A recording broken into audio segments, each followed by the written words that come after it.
ayaa ka soo baxaya qarax ciidamo ka tirsan kuwa Itoobiya oo kamid ah howlgalka AMISOM lagula eegtay deegaanka halkan ee gobolka Hiiraan. Kolonyo ee la socdeen ciidamada Itoobiya ayaa qarax miinada nooca dhulka lagu aasay lagula eegtay agagaarka deegaanka halkan, waxaana la sheegay in qaraxa kadib ciidamada Itoobiya ay fureen rasaas fara badan. Dad ku sugan halkan ayaa idaacadda Risaale ee magaalada Muqdisho waxay u sheegeen inuu jiro khasaare dhimasho iyo dhaawac oo qaraxaasi ka soo gaaray ciidamada Itoobiya, hase yeeshee ay dadku u diidayaan inay tagaan goobta qaraxa uu ka dhacay. Ururka Al-Shabaab oo sheegatay mas'uuliyadda qaraxaas ayaa waxay sheegeen inay ku dileen ciidamo Itoobiyaan isla markaasna sidoo kale dagaal ay ku qaadeen ciidanka Itoobiya ee ku sugan deegaanka halkan ee gobolka Hiiraan. markana dhageystayaal maxkamadda racfaanka ee gobolka Nugaal ayaa waqti kama dambaysa u qabatay xilliga ay go'aan ka qaadan doonto kiiska Caaisha Ilyas. Rijaal Cabdi Maxamed ayaa dhameystiraya.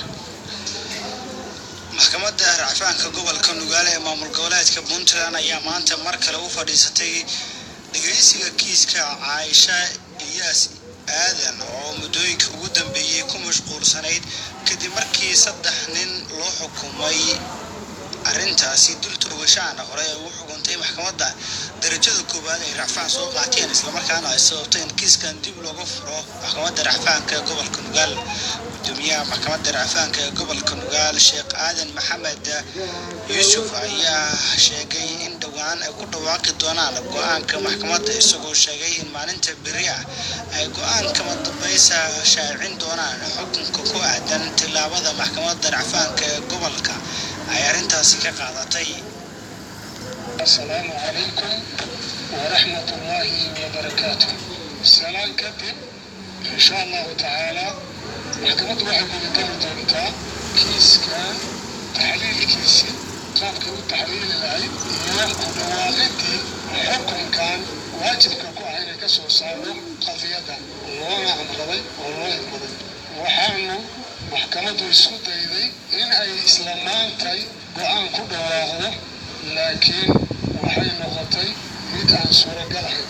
sidaa darteed maxkamaddu waxay go'aankeeda ku dhawaaqi doontaa insha allahu tacaala biidnillaahi alkariim berrito oo maalin axada ah 3 saaca subaxnimo ayaa la soo celin doonaa maxaabiista.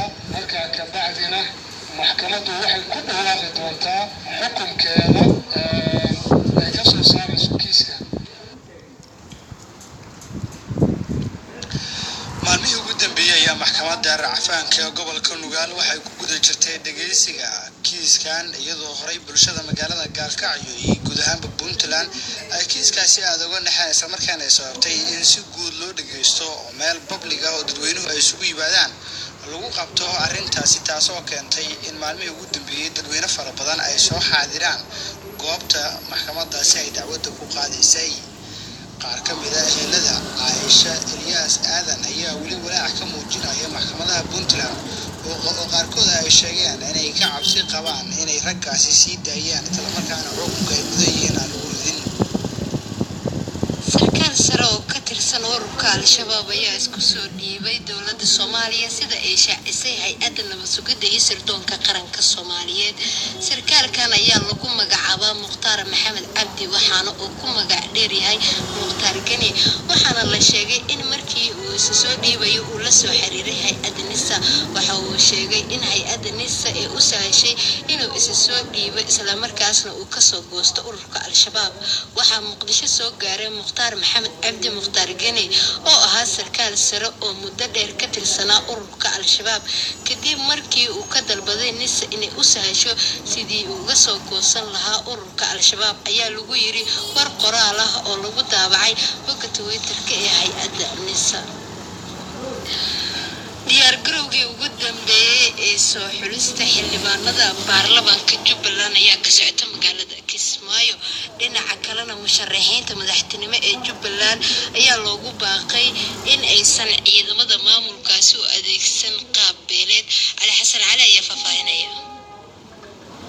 magaalada Kismaayo caasimada ku meel gaarka ah ee maamulka Jubbaland ayaa waxa ka socda soo xulista xildhibaanada uu yeelanayo maamulkaasi. guddiga doorashooyinka maamulka Jubbaland ayaa sheegay in meel wanaagsan ay marayso soo xulista xildhibaanada maamulka Jubbaland. qaar ka mid ah odayaasha dhaqanka maamulka Jubbaland ayaa gaaray magaalada Kismaayo waxaana la dejiyay goob loogu talagalay in amnigooda lagu sugo halkaa oo ay gacanta ku hayaan ciidanka Jubbaland. Gobolka loogu talagalay odayaasha dhaqanka ayaa hore loo diyaariyay waxaana lagu wadaa in dhowaan lagu dhawaaqo xubnaha xildhibaanada maamulka Jubbaland ee ay soo xuleen odayaasha dhaqanka. Jubbaland ayaa lagu wadaa in dhowaan ay ka dhacdo doorashada guddoonka baarlamaanka iyo madaxweynaha waxaana magaalada gaaray musharaxiin badan. dhanka kale odayaasha dhaqanka Jubbaland ayaa waxay musharaxiinta u taagan qabashada xilka madaxweynaha Jubbaland ugu baaqeen inay ka qayb qaataan sugidda ammaanka magaalada Kismaayo si doorashada ay si nabad ugu dhacdo. sidoo kale waxay dalbadeen in ciidamada aan laga soo bixinin furimaha dagaalka oo ay joogaan si uusan faraha uga bixin amniga magaalada Kismaayo oo ay doorashada ka dhacayso. waxay soo jeediyeen in musharaxiinta ay ku kalsoonaadaan ciidamada booliiska ah ee loo diyaariyay sugidda ammaanka magaalada Kismaayo inta lagu guda jiro xilliyada doorashada.